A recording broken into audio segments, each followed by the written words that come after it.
Сүхбаатар дүүргийн Сэлб голын иргэдээр бол ирээд байна. Одоо хаврын өрөнд дулаан цаг ирсэн энэ үед бол энэ хавийн оршин суугчид бол гадаана агаарлаж хүүхдээ салхилуулах иймэрхүү үйл явцуд бол их гардаг. Ийм үед одоо яг одоогийн та бүхний харж байгаачлан гол нь хогондоо дарагдсан энэ хавийн байгаа байдлууд бол цементүүд нь хагарч хугарсан иймэрхүү байдалтай байгаамаа.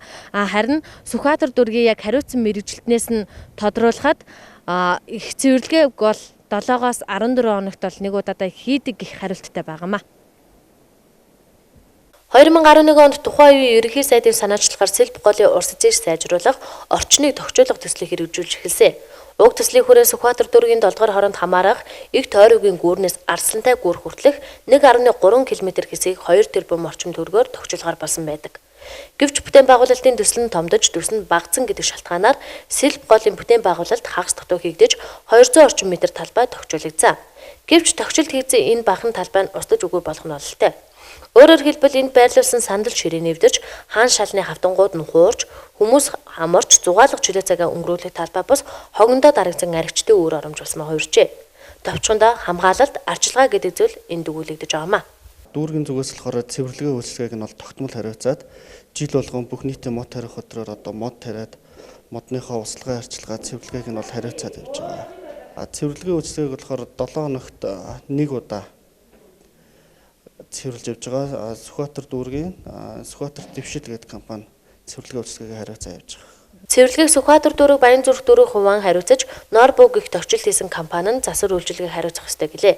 Гэтэл аль аль нь ажлаа огт хийхгүй байгаа бодит байдал дээрээс харагдаж байгаамаа.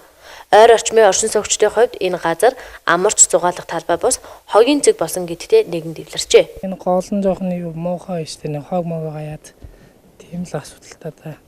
Тэр анх гоё байсан юм аа. Хэдэн сүүлийн хэдэн жилээр муухай болчихжээ ингээ. Хүмүүс хаасаагүй хог хаяад. Тэгээ одоо бид нар ч гэсэн яшаа буухгүй шүү дээ. Зүгээр л энд сахилгуулж байгаа л их орлоо. Сэвэрлж байгаа юм харагдахгүй шүү дээ. Бид нар энэ өдөр болгон гардаг юм. Ярээсээ сэвэрлж байгаа би анх удаа хараач шүү. Ярны 2020 он эхлээд ярны терм юм хийгүү хэрэгсэн. Хийж байгаагүй. Яг тэр зураг төсөл шигээ байвал бас болно шүү дээ тийм биш байгаа байхгүй тэрүүн тань бол хүмүүс санал нэг л байна. Дор нь бохиролцож байгаа байхгүй юу? Нэгэр ирж байгаа энэ согтоо хүлчиг хүмүүс чи хог юугаан зүгээр ил задгаа хаяал явчихж байгаа. Цэвэрлэгээ хийх яваад бол хийгээд байгаа. Нийслэлчүүд амарч зугаалах амар чөлөө цагаа өнгөрүүлэх талбай тийм ч олон биш. Гэтэл ядаж байгаа хэдийг нь арчлаад хамгаалаад явах хариуцлага тооцох эзэн огт алга байна. Уг нь бол аз жаргалтай Улаанбаатар хот гэж тодорхойлогдох дуртай. Харамсалтай нь энэ мэтээр иргэд аз жаргалтай амьдрах орчин нөхцөл алгаамаа.